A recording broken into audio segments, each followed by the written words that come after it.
100% investment మన ఇండియాలో ఈ రోజు జరుగుతుందనంటే అందులో 25% మన ఆంధ్రప్రదేశ్ రాష్ట్రంలో ఈ రోజు జరుగుతుంది. అది మన రాష్ట్రానికి ఉండే కెపాసిటీ.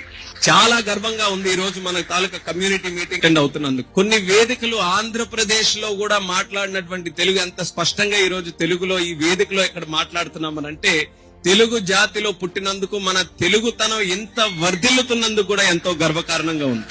సో కంగ్రాచులేషన్స్ అందరికి కూడా. మనం ఎక్కడున్నా సరే మనకి తెలుగుతనం అనేది మన అందరికి కూడా ఒక మూలాలు లాంటివి. అటువంటి మూలాల్ని బలపరుస్తూ మీరు అందరూ కూడా ముందుకు నడిపిస్తున్నారు.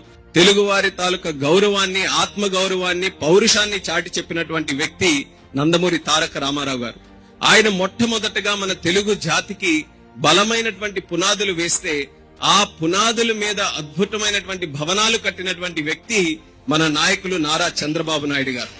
ఈ రోజు ఎంతో మంది విదేశాలలో ఉన్నటువంటి తెలుగు వాళ్ళు మీరందరూ కూడా చూసుకుంటే ప్రత్యక్షంగా గాని పరోక్షంగా గాని, డైరెక్ట్ గా గాని ఇండైరెక్ట్ గా గాని ఈ రోజు ఉన్నటువంటి ప్రతి ఒక్కరు మీరందరూ కూడా ఈ స్టేజ్ లో ఈ యొక్క స్థాయిలో మీరందరూ కూడా ఉన్నారనంటే ఎక్కడో ఒక దగ్గర చంద్రబాబు నాయుడు గారి తాలూకా కాంట్రిబ్యూషన్ మీ అందరి తాలూకా జీవితాల్లో ఉందని నేను ఖచ్చితంగా చెప్పగలను. ఇన్ని సంవత్సరాలు మీరు ఒక్కసారి భారతీయ రాజకీయ చరిత్ర కూడా చూడండి. ఇన్ని సంవత్సరాలు ఇంత ఇన్ఫ్లుయెన్షియల్ గా భారతదేశంలో ఉన్నటువంటి ఏకైక నాయకుడు ఎన్ని దశాబ్దాలు మీరు చూసుకున్నా సరే విత్ ఇన్ డెకేడ్స్ 78 లో ఆయన ప్రస్థానం మొదలై ఇప్పటి వరకు కూడా అదే పవర్ తో, అదే స్టామినాతో, అదే ఎనర్జీతో, అదే విజన్ తో కంటిన్యూ అవుతున్నటువంటి ఏకైక నాయకుడు మన నారా చంద్రబాబు నాయుడు గారు.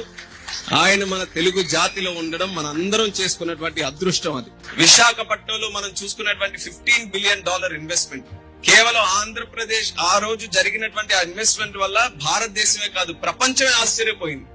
ఆంధ్రప్రదేశ్ ఏంటి, అక్కడ విశాఖపట్నం ఏంటి, అక్కడికి $15 బిలియన్ ఇన్వెస్ట్మెంట్ రావడం ఏంటి.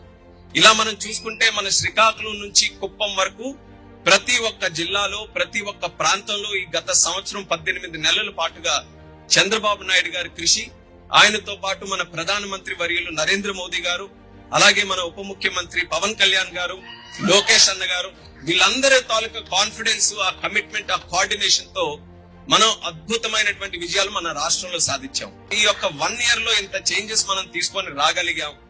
ఈ చేంజెస్ ని మరింత బలోపేతం చేసుకుంటూ మరింత సుస్థిరంగా అంటే లాంగ్ టర్మ్ వరకు కూడా ఈ యొక్క ఎనర్జీని, మొమెంటం ని మనం కంటిన్యూ చేయాలనంటే ఆయన ఇన్స్పిరేషన్ గా తీసుకొని మనం కూడా పెద్ద పెద్ద గోల్స్ పెట్టుకొని మనం కేవలం ఒక ఎంప్లాయీ గానీ లేకపోతే ఏదో ఐటీ రంగంలో ఎక్కడో చిన్న చిన్న స్థాయిలోనే ఉండిపోకుండా పెద్ద గోల్స్ మనం పెట్టుకొని మనం ఐటీ సెక్టర్ నుంచి ఆంటర్ప్రినర్షిప్ కి గ్లోబల్ లీడర్షిప్ వరకు కూడా తెలుగు కమ్యూనిటీ ఎదగాలనేది ఆయన తాలూకా కోరిక.